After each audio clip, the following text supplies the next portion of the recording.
마태복음 7장 13절 말씀을 찾으신 줄 알고 말씀을 봉독하도록 하겠습니다. 좁은 문으로 들어가라. 멸망으로 인도하는 문은 그 길이 넓어 그리로 들어가는 자가 많고 생명으로 인도하는 문은 좁고 길이 협착하여 찾는 이가 적으니라. 거짓 선지자들을 삼가라.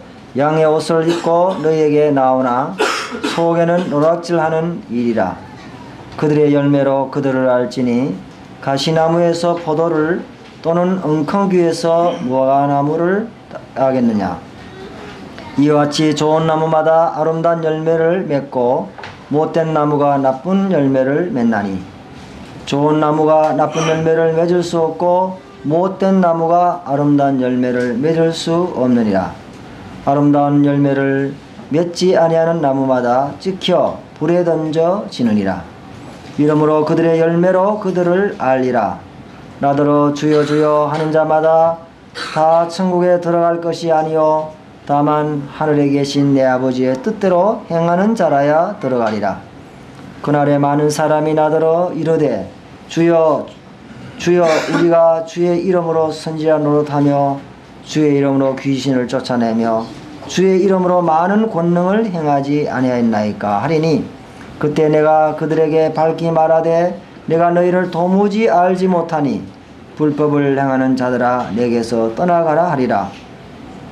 그러므로 누구든지 나의 이 말을 듣고 행하는 자는 그 집을 반석 위에 지은 지혜로운 사람과 같으니 비가 내리고 창수가 나고 바람이 불어 그 집에 부딪히되 무너지지 아니하나니 이는 주초를 반석 위에 놓은 까닭이요 나 이 말을 듣고 행하지 아니하는 자는 그 집을 모래 위에 지은 어리석은 사람 같으리니 비가 내리고 창수가 나고 바람이 불어 그 집에 부딪힘에 무너져 그 무너짐이 심하니라.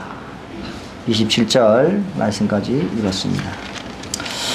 오늘 읽어드린 이 성경 말씀을 통해서 참 성도인가 명목상의 성도인가 하는 그런 주제를 가지고 말씀을 좀 전해보기를 원합니다. 이 세상에는 가짜가 너무도 많습니다.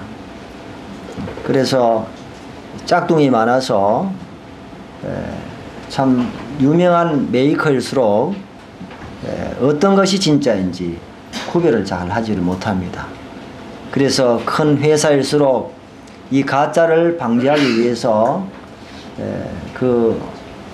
감정사를 두기도 하고 또 수억 원에 이르는 감별 기계를 다 배치해서 이 짝퉁을 찾아내고 있습니다.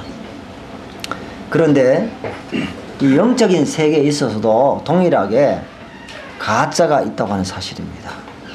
우리가 이것을 생각하면서 오늘 예수님께서 이 마태복음 5장부터 7장까지 이 산상보훈이라고 하는 이 산에서 제자들에게 말씀하신 아주 보배로운 이 말씀들이 여기에 기록이 되어 있습니다. 그러면서 이제 이 오늘 읽어드린 이 말씀이 결론적인 이 말씀이 되는데요. 이 5장부터 7장까지 이 말씀들의 내용들을 쭉 이렇게 살펴보면은 하늘나라의 백성들이 어떠한 특징을 가지고 있어야 될 것인가 하는 부분에 대해서 잘 말씀해 주고 있습니다. 그러면서 정말 그들이 가지는 복이 어떤 복인가. 참 그 복은요 우리가 일반적으로 생각하는 그 복과는 확연히 다른 그와 같은 복인 것을 우리가 보게 되고 뿐만 아니라 그 복을 가질 뿐만 아니라 이제 하나님 앞에서 봉사를 할 때 어떻게 해야 될 것인가 하는 부분에 대해서 이야기하면서 진정한 기도의 내용을 가르치셨습니다. 그리고 6장에 와서는 보물을 하늘에 쌓아두라 이렇게 주님은 말씀하셨습니다. 그리고 이 7장에 넘어와서 이 초두에 보면 네가 비판을 받지 않으려거든 비판을 하지 말라 그렇게 이야기하면서 주님은 다시 한번 기도를 말씀하시고 오늘 여기서 이제 결론을 맺고 있는 것을 우리가 여기서 읽게 되는데요. 이 내용들은 참 우리들에게 굉장히 중요한 정말 하나님의 이 백성으로서 삶을 살아갈 때 어떻게 살아가야 될 것인가 하는 부분에 대해서 말씀을 해주고 계시고, 또한 제자로서의 삶을 살아가려면 우리가 어떤 자세를 가져야 되는가 하는 부분도 우리에게 말씀해 주고 있습니다. 그래서 제일 첫 번째로 이 두 가지를 계속해서 비교하면서 이제 말씀을 하셨는데, 두 길과 두 문에 대해서 이제 13절과 14절에 말씀해 주고 계시죠. 이제 멸망으로 가는 길이 있고 생명으로 가는 길이 있다, 이렇게 주님은 말씀을 하셨습니다. 그런데 생명으로 가는 그 길은 그 문이 참 협착하고 그 길도 좁다는 사실입니다. 그런데 멸망으로 가는 길은 그 길이 아주 넓고 또 그 문도 넓다는 사실입니다. 그래서 많은 사람들이 그 넓은 길과 넓은 문을 찾아서 사람들이 살아간다는 겁니다. 바로 그 넓은 길은 바로 무엇을 말하겠습니까? 자기 위주의 삶을 말합니다. 자기 중심적이고 자기의 만족을 위하는 그와 같은 삶을 말해주고 있습니다. 그 길은 바로 멸망의 길이라고 말씀해주고 있습니다. 그러나 그 길은 많은 사람 찾지만은 이 좁은 문과 좁은 길은 사람들이 협착해서 많은 사람들이 찾지 않고 소수의 사람들이 그 길을 찾아간다는 것입니다. 그런데 우리가 여기서 말하는 그 길은 대부분 우리가 이 세상에서 길들은 처음에는 그 길이 아주 갈 때 좁아도 지나다 보면 아주 넓은 길이 나타날 수 있습니다. 또 뿐만 아니라 처음에는 아주 넓은 길이었는데 가면 좁은 길이 나타날 수도 있습니다. 그런데 주님이 말씀하신 그 길은요, 초지일간 좁은 길이라는 사실입니다. 바로 뭘 말합니까? 주님을 따라가려면 자기 부인과 자기 포기와 자기 희생이 수반되는 그와 같은 길이라는 사실을 우리에게 말씀해 주고 계시는 것입니다. 여러분, 주님을 따라가려면요, 계산을 잘 해야 됩니다. 처음부터 분명한 계산을 해야 됩니다. 그래서 누가복음 14장 말씀을 보면은요, 어떤 건축자가 건축을 하는데 망대를 건축하려고 했어요. 그런데 미리 앉아가지고 이 망대를 건축하려고 그러면 그 망대가 완성될 때까지 비용이 얼마 들지 정확하게 계산을 하고 난 다음에 건축을 시작해야지, 만약에 계산을 대충 하고 그리고 분명하지 않고 난 다음에 시작을 했다가 중간에 돌이 떨어지면 흉물로 남을 수밖에 없는 것이다. 그러면 사람들이 옆에서 비웃고 조롱거리가 될 수밖에 없다 하는 것을 우리들에게 말씀해 주고 계시는 것입니다. 우리가 지나가다 보면, 건축하다가 보면은 돈이 모자라거나 부도가 나가지고 육치권 행사를 한다고 크게 써붙여 있고, 그리고 잡초가 나가지고 녹이 쓸고, 그렇게 해서 여러분 방치된 그와 같은 건물들 많이 보셨을 것입니다. 여러분 그런 건물들 보면 마음속에 참 씁쓸한 생각이 들죠. 내 일이 아니지만은 분명히 어떤 분이 참 저렇게 마음속에 고통을 받고 있구나 하는 것을 우리가 쉽게 볼 수가 있는 것입니다. 그런 것처럼 우리는 이 신앙생활이라는 것은 계산을 잘 해야 되는 것입니다. 또 어떤 왕이 전쟁을 하러 나가는데 군사가 1만 밖에 되지 않습니다. 그런데 적군은 2만 명입니다. 그런데 2대1로 싸움을 붙으면 계산적으로 보면 질 수가 있습니다. 그러면은 자기의 군대와 자기의 나라가 망하기 전에 이제 사신을 보내서 이제 화평을 청하거나 그렇게 조정을 해야 되는 것입니다. 그것이 지혜로운 일이 아니겠습니까? 그런 것처럼 주님께서도 제자의 삶을 살아가려면, 그리고 이 좁은 길과 좁은 문을 통과하는 이 길을 따라가려면 계산을 잘하는 겁니다. 마음속에 미리미리 정말 핍박과 고난과 자기 포기와 희생과 자기의 비움과 손실이 있는 이 길을 간다고 하는 사실을 명확히 인식하고 처음부터 끝까지 이것은 좁은 길이라는 사실을 마음속에 잘 생각해야 된다는 사실입니다. 그렇지 않고 계산하지 않고 덤벙대고 야, 예수만 믿으면 참 모든 것이 잘 된다 하더라, 그런 생각만 가지고 따라간다든지, 안 그러면 고생의 길도 하지 않고 따라간다든지, 그렇게 편안한 생각만 가지고 따라가려면 결코 이 제자의 삶을 살아갈 수가 없고 주님을 끝까지 따라갈 수 없다 하는 사실을 먼저 우리들에게 말씀해 주고 계시는 것입니다.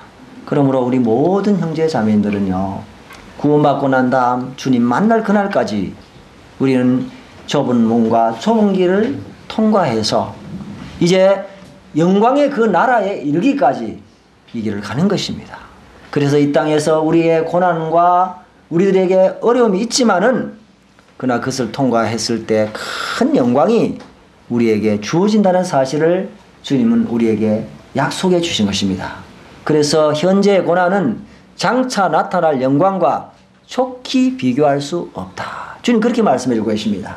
그래서 주님을 따라가는 길은요, 좁고 협착하고 희생과 고난이 있지만은 그 길에는 말할 수 없는 주님의 위로가 있고 주님으로 말미암은 큰 기쁨이 그 속에 있는 것을 주님께서 말씀해 주고 계십니다. 그래서 처음부터 마음속에 분명한 각오를 가지고 주님을 끝까지 잘 따라가시는 성도님들이 되시기를 바랍니다. 두 번째로 오늘 여기서 참 선지자냐 거짓 선지자냐 15절에서 23절까지 이제 이어서 말씀해 주고 계십니다. 이 세상에는 거짓 사람들이 많이 있는 것입니다. 그래서 15절에 보니까 거짓 선지자들을 삼가라. 이 삼가라는 말은 조심하라, 경계하라 그런 의미를 가지고 있습니다. 양의 옷을 입고 너에게 나오나 속에는 노략질하는 일이라. 오늘 여기에 보면은 거짓의 사람들의 특징이 여기에 15절에 기록되어 있습니다. 여기에 보니까 속임수를 쓴다는 사실입니다. 겉에는 양의 옷을 입었는데 속에는 노략질하는 일이라고 말씀해 주고 있습니다. 이것은 바로 위선을 말해 주고 있죠. 겉모습과 속모습이 전혀 다른 것을 얘기해 주고 있습니다. 위선자, 외식자, 아니면 가짜 그런 의미를 가지고 있습니다. 여러분 모든 거짓 사람들은 자신을 잘 위장을 하는 것입니다. 마귀가 바로 이 잘 꾸미는 그와 같은 모습을 가지고 있죠. 그래서 모방의 천재가 바로 사단인 것입니다. 그래서 이 사단의 수하에서 일하는 사단의 종들도 자기를 잘 꾸미는 것입니다. 그래서 이 성경 말씀에 보면은 이 거짓 선지자들에서 주님께서 경고해 주고 계시는데 이제 고린도후서 11장 4절을 보면은 다른 예수가 나옵니다. 다른 영이 나옵니다. 다른 복음이 나옵니다. 복음은 복음인데 다른 복음이에요, 분명히. 영은 성령님이 계시는데 다른 영을 얘기해 주고 있습니다. 예수님을 얘기하는데 다른 예수를 얘기해 주고 있어요. 그리고 14절에 보면 사단도 자기를 광명의 천사로 가장하나니 이것이 이상한 일이 아니라고 말씀해 주고 있습니다. 그래서 이 사단은 항상 자기를 꾸미는 것을 우리에게 말씀해 주고 계시는데요. 성경에는 거짓 사도도 나오고 거짓 선생도 나오고 거짓 교사도 나오고요. 뿐만 아니라 거짓 형제도 나옵니다. 뿐만 아니라 유다를 보면은요, 얼마나 자기를 꾸몄습니까? 이 유다도 예수님과 함께 있으면서 기적을 행하는 능력도 받았고 주님과 함께 있었습니다. 요한복음 14장에 보면은 이제 이 유다가 요한복음 12장입니까? 이 12장입니다. 거기에 보면은 이 유다가 이제 그 마리아가 300데나리온 이 되는 옥합을 깨뜨려 가지고 주님의 발에 머리에부터 붓습니다. 그런데 유다가 뭐라 그럽니까? 이것을 팔아서 가난한 사람들 도우면 참 좋겠는데 그렇게 이야기합니다. 주님 뭐라고 말씀하십니까? 가난한 자들은 항상 너희와 함께 있지만은 나는 너희와 항상 있지 않다. 그래서 주님이 그 가룟 유다를 보고 말씀하신 게 저는 도둑이라. 저는 돈을 훔쳐가기 위해서 그렇게 말하는 것입니다. 진심으로 가난한 자들을 생각하는 것이 아니었어요. 가난한 자들을 생각하는 척하면서 돈을 받았던 것입니다. 여러분 이것이 얼마나 교묘한 것입니까? 여러분 이 사단들이 나타날 때 자기를 거짓 사람으로 말하지 않습니다. 진정한 사람인 것처럼 얘기합니다. 하와에게 나타났을 때도 굉장한 진실한 모습으로 나타났잖아요. 그래서 겉모습만 보면 참 진실한 모습 같은데 실제로는 다른 마음을 가지고 있는 거예요. 여러분, 일이라고 하는 것은요, 굉장히 교활하지 않습니까? 여러분, 그리고 유혹을 잘 하잖아요? 그리고 자기 목소리를 꾸미고, 그렇게 해서 결국은 다른 짐승들을 잡아먹고, 이 잔인성을 나타내는 것이 바로 이리의 모습인 것입니다.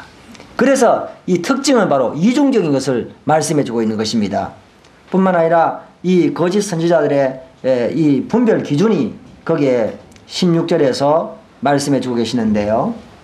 그들의 열매로 그들을 알지니 가시나무에서 포도를 엉겅기에서 무화과를 따겠느냐. 여러분, 나무라고 하는 것은 잎 보고 나무를 알 수 없어요. 크기를 보고 나무를 알 수 없습니다. 꽃만 보고 나무를 알 수 없어요. 사람들은 그런 모습을 보고 이게 나무가 좋다, 나무가 나쁘다 이렇게 말하는데, 주님은 말하는 것은 그런 것을 보고 좋은 나무라 말할 수 없다. 주님이 나무를 분별하는 기준은 뭐냐면 뭘 보고 한다 그랬어요? 열매를 보고 한다. 그들의 열매를 보고 그들을 알지라. 열매가 안 열리면 그건 나무가 아닌 거예요. 그런 것처럼 거짓의 사람이냐 참 사람이냐 구별할 수 있는 방법은 뭐냐면은 행실을 보고 한다는 겁니다. 여러분, 우리가 사람들을 잘 분별하기 어렵습니다. 그런데 사람들이 나타나 가지고 뭐 자기가 여러 말 좋은 말도 많이, 그런데 제일 첫 번째 분별해 볼 수 있는 것은 그들이 하는 말을 들어보고 그들이 하는 말이 성경에 입각해서 말하고 있는가 아닌가 분별해 보면은 그 사람이 진실된 사람인지 아닌지를 어느 정도 알 수가 있어요. 그래서 여러분, 양옷을 입고 속에 이리의 탈을 쓴 이와 같은 거짓의 교사들이 하나님의 교회 안에 들어올 수 있고 우리 밖에서 많이 만날 수 있습니다. 그런데 그 겉모습만 보고 잘 알 수 없어요. 그래서 여러분, 질문을 한번 던져보세요. 질문은 복잡한 질문이 아닙니다. 두 가지를 던져보면 압니다. 첫 번째 무슨 질문이냐면요, 예수님에 대해서 어떻게 말하는가, 그거 한번 던져보세요. 그 질문을 던져보시면 어느 정도 결판이 납니다. 예수님은 하나님이 아니시다고, 예수님은 하나님 만든 피조물이라고, 예수님은 4대 스승 중에 한 사람뿐이라고, 그렇게 여러분 말한다면 그것은 틀림없이 뭐예요? 이단이고 거짓의 사람입니다. 또 한 방법은 뭐냐? 구원을 어떻게 받습니까? 물어보면 알아요. 구원을 어떻게 받 물어보면요, 열심히 도덕을 잘 지켜야 됩니다. 열심히 11조를 잘 바쳐야 됩니다. 그렇게 말한다든지 어떤 행위를 주장하면요, 여러분, 그것은요 거짓의 사람들입니다. 그래서 이 두 가지를 던져보면 그들의 말을 통해서 말씀을 기준해서 분별해 보면 알 수가 있습니다. 이 두 번째가 이제 뭐냐면 아까 얘기했던 행실을 보면 알아요. 행실이 보면은 자기를 증명하는 것입니다. 속일 수가 없는 것이죠. 그래서 삶이 비도덕적이고 비양심적이고 비윤리적인 그와 같은 삶을 살아가는 겁니다. 그래서 말과 행동이 너무도 다른 삶을 살고 있는 거예요. 그것이 뭐냐면은 거짓 사람들의 특징이라는 사실을 오늘 여기서 말씀해 주고 계십니다. 그러면서 거짓 사람들의 운명이 어떤 것인가 거기에 말씀해 주고 계시죠. 19절 이하에 보면 아름다운 열매를 맺지 않은 나무마다 찍히어 불에 던져지니라. 여러분, 아름다운 열매를 맺지 않은 나무처럼 거짓 사람들은 영원한 불에 들어가는 것입니다. 이 사단의 사람들인 것입니다. 우리 성경을 한번 찾아볼까요?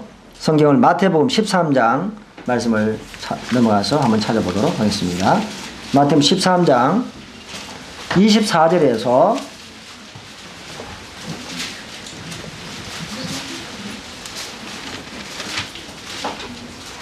마태복음 13장 24절에서 말씀을 읽겠습니다. 예수께서 그들 앞에 또 비유를 들어 이르시되 천국은 좋은 씨를 제 밭에 뿌린 사람과 같으니 사람들이 잘 때 그 원수가 와서 곡식 가운데 가라지를 덧뿌리고 갔더니 싹이 나고 결실할 때 가라지도 보이거늘 집주인의 종들이 와서 말하되 주여 밭에 좋은 씨를 뿌리지 아니하였나이까? 그런데 가라지가 어디서 생겼나이까? 주인이 이르되 원수가 이렇게 하였구나. 종들이 말하되 그러면 우리가 가서 이것을 뽑기를 원하시나이까. 주인이 이르되 가만두어라. 가라지를 뽑다가 곡식까지 뽑을까 염려하노라. 둘 다 추수때까지 함께 자라게 두라. 추수때에 내가 추수꾼들에게 말하기를 가라지는 먼저 거두어 불사르게 단으로 묶고 곡식은 모아 내 곡간에 넣으라 하리라. 여러분 오늘 이 말씀을 보면요, 씨 뿌리는 비유를 얘기를 해요. 주님 말씀하시면서 씨가 뿌려져 가지고 자라는데, 여러분 참 씨앗을 뿌렸는데 어디서 생기는지 모르게 가라지가 옆에 나서 무성하게 낳는 거예요. 그래서 제자들이 물었습니다. 주님, 저 가라지는 어디서 났지요? 너희들이 잠잘 때, 너희들이 졸고 있을 때 원수가 와서 가라지를 더 뿌리고 갔다. 여러분, 성도들이 깨어있는 것이 왜 중요합니까? 성도들이 잠자는 동안에 원수가 와서 하나님의 교회 안에 가라지를 많이 뿌리는 거예요. 그것을 뽑기를 원하십니까? 뽑지 말아라. 그걸 뽑다가 곡식까지 뽑힌다. 추수 때까지 놔둬라.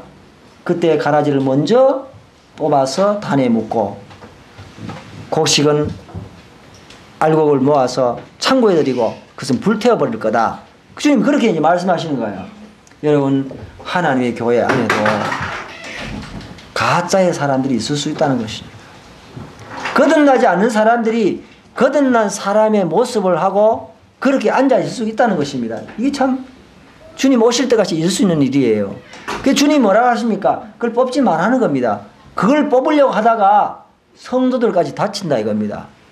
여러분, 시골에서 곡식을 뿌리면요, 잡초들이 어디서 그렇게 생깁니까? 그런데 잡초는요, 곡식보다 훨씬 더 싱싱하고 뿌리를 잘 박습니다.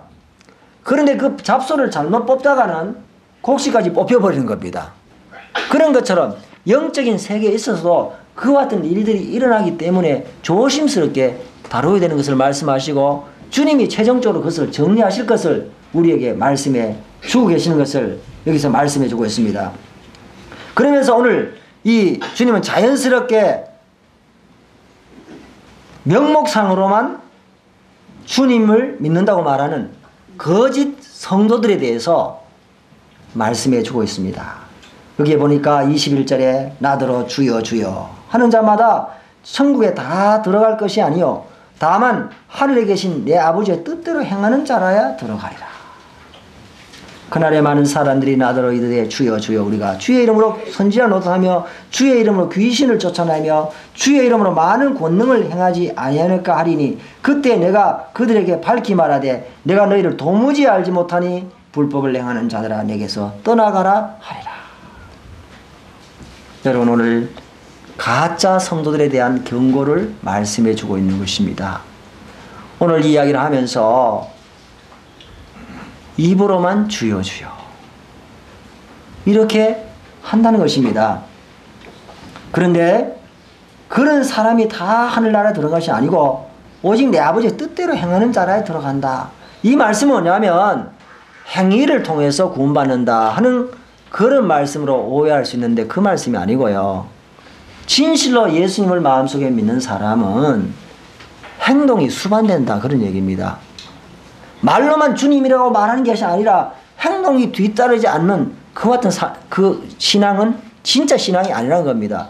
누가복음 6장 46절에 말씀하셨죠. 너희들은 나더러 주여 주여 하면서 어찌하여 나의 말하는 것을 행하지 아니하느냐. 디도서에 보면요 이런 말씀이 나요. 저희들이 입으로는 주를 시인하되 행위로는 부인하는 자니 모든 가정한 자라고 말씀해요. 부패한 자라고 말씀해 보셨어요. 입으로는 주님을 말하는데요 행동은 전혀 아닙니다. 그거는 뭔가 지금 문제가 있다는 얘기예요. 심각한 문제가 있다는 거예요.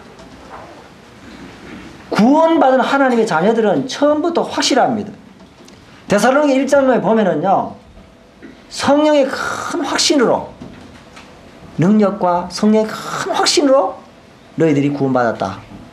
복음의 역사에서 그렇게 했습니다. 골로새서 보면은 하나님의 은혜를 깨달은 날부터 잘한다고 그랬어요. 여러분, 생명이라고 하는 것은 속일 수가 없는 겁니다. 생명이라는 것은 그 생명이 아무리 짓눌러도 올라오는 거예요. 그런데 생명이 없는 모조품은 아무리 보기 좋고 아름다워도 시간이 가면요, 거기에 생명의 역사가 없습니다. 성도가 구원받았습니다. 침례를 받았습니다. 시간이 흐르는데도 불구하고 어떤 자람이 없고 생명의 역사가 없고 여전히 그 육신의 모습만 나타난다 그러면 그분은 성도라고 이름은 부를지 모르지만은 성도는 아닙니다. 이것은 우리 모두에게 슬픈 사실이겠죠. 우리가 언급하고 싶지 않는 그런 이야기였습니다. 오늘 이것은 우리가 성도를 서로 의심하라 그 말이 아니고 우리 자신들을 정말 하나님 앞에서 명확하게 점검해 볼 필요가 있다는 것입니다. 하나님의 교회가 왜 어렵습니까? 무료화돼 갑니까? 가짜들이 너무 많이 생기기 때문에 그래요. 가라지들이 많이 생기기 때문에 하나님의 교회가 어려워지는 것입니다. 이스라엘 백성들이 애굽에서 탈출해 나옵니다. 이제 광야를 통과해서 가나안 땅에 들어갑니다. 그런데 계속해서 애굽으로 돌아가자. 애굽에 있었을 때 가마솥 때 있을 때 고기를 먹었을 때 좋았다. 파 먹고 수박 먹었을 때 좋았다. 몸은 빠져나왔는데 마음은 계속해서 그 옛날에 거기 있습니다. 그 사람들이 누구였습니까? 잡족들이었습니다. 이스라엘 민족들이 아니고 잡족들이 그와 같은 영향을 미쳐서 이스라엘 백성들이 오염을 시켜가지고 이스라엘 백성들이 광야를 방해하고 하나님께 원망하고 불평하고 계속해서 그렇게 해서 사람들이 거기서 죽어버렸잖아요. 여러분, 하나님의 생명을 가진 하나님의 사람들은 완전하지 않지만 주님이 오실 때 완전해지겠죠.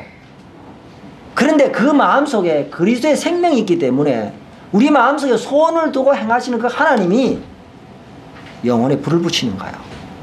그래서 주님을 향해서 살아가고 싶은 열망을 가지고 살아가고, 그렇게 살아가지 못할 때 마음속에 탄식이 있고 괴로움이 있는 겁니다.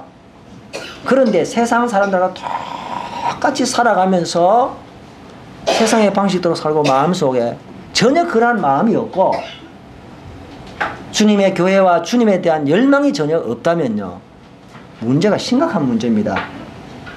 여러분, 존 뉴턴이 뭐라고 얘기했습니까? 나는 하늘나라에 가면 세 가지 일로 인해서 놀랄 거라 그랬습니다. 첫 번째는 내 자신이 하늘나라에 와 있는 것을 보고 놀랄 거다. 그리고 두 번째는 정말 전혀 기대하지 않았던 사람들이 하늘나라에 온 것을 보고 놀랄 거다. 그리고 세 번째는 꼭 오리라고 기대했던 사람이 하늘나라에 오지 않는 것을 보고 놀랄 거다. 여러분, 존 뉴턴뿐만 아니라 우리도 놀랄 겁니다.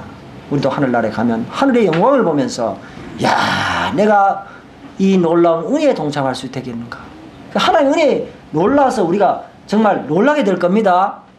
두 번째는요, 정말 전혀 기대하지 않았던, 야, 저 사람이야말로 믿었는가? 그런 사람이 하늘나라에 와 있는 것을 보고 놀랄고, 마지막에는 정말 꼭 오리라고 기대했던 그 사람이 하늘나라에 없는 거야. 여러분, 이것이 얼마나 참 슬픈 이야기입니까? 우리 가운데 그런 일이 있어서는 절대로 안 되겠죠. 그렇지만 주님께서 우리에게 오늘 이 말씀을 하신 것은 우리 모두에게 다시 한번 우리 자신의 신앙을 점검하도록, 내가 정말 참 하나님의 자녀인가, 아니면 명목상 이름만 가지고 있는 가짜의 그리스도인인가 하는 것을 한번 점검해 보라는 겁니다. 오늘 이것을 우리에게 하나님 말씀했습니다. 그래서 오늘 이 말씀 가운데서 주님의 뜻대로 행한다고 하는 것은 행위로 구원받는다는 말이 아니고요, 주님의 뜻을 행하는 그 사람은 바로 구원받은 하나님의 사람인 것을 증명하는 것을 말해주고 있습니다. 그래서 하나님의 그 뜻대로 행하는 가장 기초가 뭐냐면요, 예수 그리스도를 믿고 거듭나는 것입니다. 요한복음 6장 40절에 보면 내 아버지의 뜻은 아들을 보고 믿는 자마다 영생을 얻는 이것이니 내가 마지막 날에 그를 다시 살리리라. 그래서 하나님의 뜻을 행하는 가장 기초는 뭐냐면 예수 그리스도를 마음속에 구주로 주님으로 영접하는 거예요. 이것이 기초입니다. 그런데 오늘 이 말씀 가운데 보십시오. 그날에 많은 사람이 나더러 이르되 주여 주여, 우리가 주의 이름으로 선지자를 노릇하며 주의 이름으로 귀신을 쫓아내며 주의 이름으로 많은 권능을 행하지 아니하였나까 하리니 그때 내가 그들에게 밝히 말하되 내가 너희를 도무지 알지 못하니 불법을 행하는 자들아 내게서 떠나가라 하리라. 여러분, 심판날에 주님 앞에 서서 많은 사람들이 주님 앞에 항소할 겁니다. 주님, 내가 주님 위해서 얼마나 많은 말씀을 가르쳤는지요. 내가 주님을 위해서 얼마나 봉사했는지요. 주님 위해서 내가 얼마나 많은 병자를 고치고 귀신을 쫓아내고 능력을 행했는지요. 주님, 나 모르십니까? 얘야, 미안하지만 나는 너를 전혀 모르겠는데. 주님 그렇게 말씀하신다는 거예요. 그들이 하는 항소가 조금도 주님에게 받아들이지 않는다는 겁니다. 갈라디아서 4장 9절에 보면요, 주님이 이렇게 말씀하셨어요. 너희가 나를 알 뿐만 아니라 내가 너희를 안다고 말씀해 주고 계십니다. 여러분, 이거 참 중요한 이야기입니다. 우리가 안다고 하는 것은요, 인격적으로 아는 것인데 서로서로 알아야 됩니다. 제가요, 아무리 박근혜 대통령을 잘 알아도 박근혜 대통령은 그 사람 나 모르겠어 하면 끝나는 겁니다. 그렇죠? 피차간에 제가 그 박근혜 대통령을 잘 아는 것처럼 그 박근혜 대통령도 저를 잘 알 때 그 친밀한 교제가 되는 거 아닙니까? 그렇죠? 그런 것처럼 신앙이라고 하는 것은 예수 그리스도를 믿고 인격적으로 교제하면서 사랑하는 그 사람이 참된 성도의 모습입니다. 그런데 혼자만 안다고 생각하는 거예요. 그래서 지식적으로만 구원받았다고 머물 수가 있는 위험을 우리에게 말씀해 주고 계시는 것입니다. 오늘 주님 뭐라고 말씀하셨습니까? 내가 너희를 도무지 알지 못한다. 이 말은 다른 말 얘기하면 한순간도 내가 너를 알지 못했다는 겁니다. 불법을 행하는 자들아 내게서 떠나가라. 그 말은 뭐냐면 너는 불법의 사람이다. 너는 사단의 자식이다. 너는 교회 안에 있었지만 하나님의 사람이 아니다. 여러분, 성경 가운데 어떤 사람들이 그랬습니까? 바리새인과 서기관들을 주님 직접 대고 얘기하시는 거예요. 이 바리새인과 서기관들은 성경을 잘 알았습니다. 11조를 바쳤습니다. 금식기도 했습니다. 모양새를 보면 틀림없이 훌륭한 하나님의 자녀들이었어요. 그런데 주님과는 전혀 상관없는 사람들이었던 것을 주께서 말씀해 주시고 그들이 불법의 사람이었다는 것을 말씀해 주고 계십니다. 그리고 뿐만 아니라 오늘 이 말씀을 통해서 모든 기적이 다 하나님이 인정하시는 기적이 아니라는 겁니다. 사단에게 속한 것도 있을 수 있고 하나님께 속한 기적이 있을 수 있다는 사실입니다. 그리고 모든 기적을 행하는 사람이 다 하나님의 사람이 아니라는 사실을 말씀해 주고 있습니다. 여러분, 사람들은 기적만 보고 따라갑니다. 그런데 여러분, 그 기적이 하나님으로부터 오지 않는 기적이 얼마나 많은지 모릅니다. 여러분, 예를 들어서 출애굽기 7장 이하에 보면은요, 모세가 기적을 일으킵니다. 그런데 애굽의 술사가 얀네와 얀브레라는 두 술사가 있었는데요, 이 두 사람이 모세가 지팡이를 던져서 뱀이 되게 했을 때 그들이 어떻게 했습니까? 그들도 지팡이를 던져서 뭘 만들었습니까? 뱀이 되게 했습니다. 그 다음에 또 어떻게 했습니까? 모세가 그 애굽 강가에 지팡이를 때려서 던져서 던져서 그 물이 뭐로 변하게 했죠? 피로 변하게 했습니다. 그들도 그렇게 했어요. 그리고 세 번째로 땅에서 개구리가 막 올라오게, 개구리가 막 온 천지의 지변에 막 넘칩니다. 그리고 왕궁에가 개구리가 넘칩니다. 그랬을 때 그들도 개구리로 올라오게 했습니다.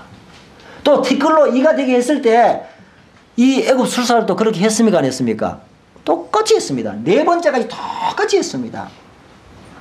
여러분, 이 세상에 거짓 이적들이 얼마나 많은지 모릅니다.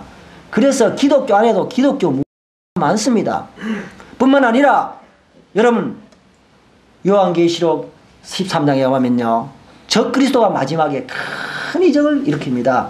여러분, 우상을 만들어 놓고 우상이 말을 하지요. 그리고 기도를 하면 하늘에서 뭐가 내려옵니까? 불이 내려옵니다. 여러분, 그것은 심판이었습니다. 예수 그리스도를 믿지 않고 기적을 따라가는 사람들에게 유혹을 역사하게 해서 심판하시는 하나님의 최후의 심판이었습니다. 오늘날도 마찬가지입니다. 하나님의 진리의 말씀을 제쳐놓고 기적만 따라가고 눈에 보이는 것만 따라가면서 믿으려고 하는 사람에게는요, 유혹의 영을 역사해서 하나님께서 그런 기적을 따라가다가 자기 영혼을 망치게 하는 역사를 맛보게 된다는 사실입니다. 이것을 우리에게 말씀해 주고 계시죠. 여러분, 한국에 여러분 유명한 권사님이 계셨죠. 성당동의 절로부터 막 전국을 돌아다니면서 수고만 흔들리면 사람이 막 넘어지고 막 일어나고 불의 사자라고 우리 불렀습니다. 그런데 어느 날 그분이 꿈을 꿨는지 환상을 봤는지 하나님 앞에 가게 됐어요. 하나님 가서 자기 이름이 있는가 보니까 자기 이름이 없어. 한국의 어떤 유명 목사님도 이름이 없는 거예요. 깜짝 놀랐어요, 이분이. 그분이 그를 다 중단하고요. 자기 재산 그 많았던 거 다 정리해가지고 북한 선교에 바쳐버렸잖아요. 여러분, 거짓의 역사라고 하는 것은 언제든지 있는 것입니다. 그래서 주님은 서신서를 통해서 계속 말합니다. 너희들이 영들을 분별하라. 영들을 분별하라. 주님이 그 영이 하나님부터 온 성령의 역사인지 거짓의 영의 역사인지 한번 너는 살펴봐라. 주님께서 그렇게 우리에게 말씀해주고 계시죠. 그러면서 마지막으로 무엇을 말씀하십니까? 우리에게 적용을 말씀해주고 계시죠. 오늘 여기서 24절부터 그러므로 누구든지 나의 이 말을 듣고 행하는 자는 그 집을 반석 위에 지은 지혜로운 사람 같으리니 비가 내리고 창수가 나고 바람이 불어 그 집에 부딪히되 무너지지 않으니 이는 주초를 반석 위에 놓은 까닭이요 나의 이 말을 듣고 행치 아니한 자는 그 집을 모래 위에 지은 어리석은 사람 같으리니 비가 내리고 창수가 나고 바람이 불어 그 집에 부딪힘에 무너져 그 무너짐이 심하니라 말씀하셨습니다. 여러분, 참 성도와 가짜 성도의 분별은 뭡니까? 그들의 삶을 보고 안다는 것입니다. 그들의 삶에 말씀을 순종하고자 하는 그 삶이 있는가 없는가. 주님께서 단순히 우리를 부르신 것은 그냥 말씀만 듣고 좋다고만 끝나게 하는 것이 아니라 그 말씀을 삶 속에 적용하는 그와 같은 순종을 요구하고 계신다는 사실을 우리에게 말씀해 주고 계시는 것입니다. 그래서 집 지은 두 사람의 모습을 얘기해 주고 계시죠. 두 사람이 집을 지었습니다. 한 사람은 어디다 지었습니까? 모래 위에다 집을 지었어요. 문제는 기초가 문제였습니다. 한 사람은 어디에 지었습니까? 한 사람은 반석 위에다가 큰 바위 위에다가 집을 지었습니다. 그런데 평소에는 몰랐습니다. 그런데요, 갑자기 비가 오고 홍수가 났습니다. 그런데 모래 위에 지었던 집들은 완전히 다 떠내려 가려졌습니다. 그런데 반석 위에 있던 집은 조금 더 문제가 되었습니다. 여러분, 이스라엘을 여행해 보면 이상한 일이 있습니다. 겨울에 비가 오지 않습니다. 아무것도 없어요. 그러니까 다리를 놓고 있습니다. 저 사람들 참 이상한 사람이네. 물도 없는 저기서 왜 다리를 놓나? 이스라엘의 강은 와디라고 그래서 평소에 가물 때는 비가 안 옵니다. 그래서 바짝 말라 있어요. 모래만 있습니다. 그런데 비가 오면요, 갑자기 홍수가 불어가지고 얼마나 넘친지 모릅니다. 그러니까 평소 때 그 마를 때 거기에 다리를 놓는 것입니다. 그래서 우리 환경과 너무 다른데 그걸 갖다 와디라 그럽니다. 오늘 여기서 그것을 이야기하면서 갑자기 홍수가 닫혀가 비가 내렸을 때 그 집이 떨어져가지고 무너짐이 심했다는 겁니다. 바로 무슨 얘기입니까? 우리가 믿음을 가졌는지, 참 믿음이 말씀 위에 그리스도의 반석 위에 우리를 세우고 있는지, 아니면 인간 본위의 어떤 그런 행위 위에다가 우리 인생을 세워가고 인본 위주의 우리 인생을 세워가는지 분명히 드러날 때가 언제냐? 인생의 삶의 폭풍에서 안다는 것입니다.